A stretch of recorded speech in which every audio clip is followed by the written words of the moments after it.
যারা মাছ উৎপাদন করে আমাদের কাছে নিয়ে আসলো তাদের কথা আমাদের আর মনে থাকবে না।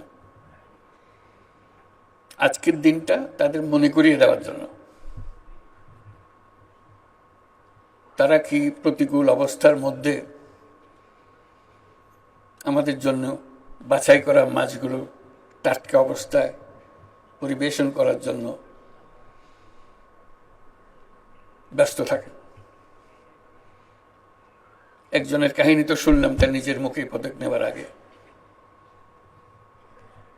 সে মাছ বিক্রি করতে এসে গুলির সামনে পড়ে গেল।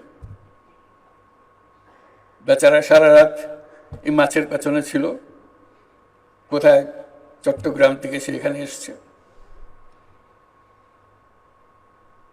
এটা তো মাত্র একটা উদাহরণ। মাছ আমাদের জন্য প্রকৃতির একটা উপহার। এটা কোনো আমরা কারখানাতে বানাই নাই, এটার জন্য আমরা কোনো শ্রমিক নিয়োগ করি নাই যেটা বানিয়ে নিয়ে আসতে হবে। আল্লাহর দান।